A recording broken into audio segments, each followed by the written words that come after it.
በአብነው ክብራቸው ወጥተው አካባቢ ስላረቁ አብረው እነሆ አንድ ደግሞ እየራረቁ የሚገኙበት ነውና ይህን ሁሉ እድል የሰጠን እግዚአብሔር ነው። በድጋሚ ከፍ አድርጋችሁ አመስግኑ። እግዚአብሔር ነው። እንግዲህ በእኛ ቤተክርስቲያን ስርዓት እንደምታውቁት 5 ቅዱስ ቤተክርስቲያን ከዛም በላይ የጥምቀትን ነው በአንድ ላይ በመውረድ ያከብራሉ ወይ ደግሞ ስርዓት ይታወቃል። ስለዚህ በየዓመቱ አንደኛው ቤተክርስቲያን ለአንደኛው ተራውን ይሰጣል። ቀጥሎ ሌላኛው እያደረገ እነ አሳዳሪ በተማንደኛው ታውቃላችሁ። ስለዚህ የዘንድሮ አሳዳሪ ማነው አልኳችሁ? አይሰማም። ኧረ ከፍ አድርጋችሁ ማነው? እስቲ ዮሐንስ ቤተክርስቲያን ያዙ አካባቢ እንዳለ የምታውቁ ሰዎች እጃችሁ ወጥታችሁ እንዳለ የምታውቁ እንዳታጨበጭቡ ከፍ አድርጋችሁ ሰው እንዳለ የምታውቁ ሰዎች እሺ። ዮሐንስ ብቻ አይደለም ምዕመናን ደስ ይበላችሁ። እናታችን ቅድስት ድንግል ማርያምን አለች እዛው ከፍ አድርጋችሁ አመስገናት።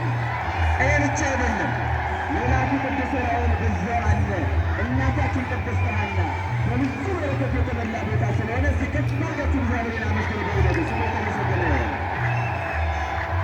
ከዚህ በመቀጠል አጠር ቁጥር ብትን ያለ የትምህርት መርሃ ቤቱ ይኖረናል። እንደምታውቁት ዛሬ ከተራ ስለሆነ ከተራ ምን እንደሆነ ከትርጉሙ ተነስተን እና የዛሬ ወር ዋና መሰረቱ እንደሆነ በተለይ ደግሞ በየዓመቱ ጥምቀት እያሉ ሲወጣ አንዳንድ ጊዜ በየዓመቱ ክርስትና የምንነሳ የሚመስላቸው ሰዎች ስላሉ እሱ እንዳልሆነ ጭብጥ የሆነ ግንዛቤ ይዘን የዛሬ ዘመን የሚያስተምረን መጋቢያችን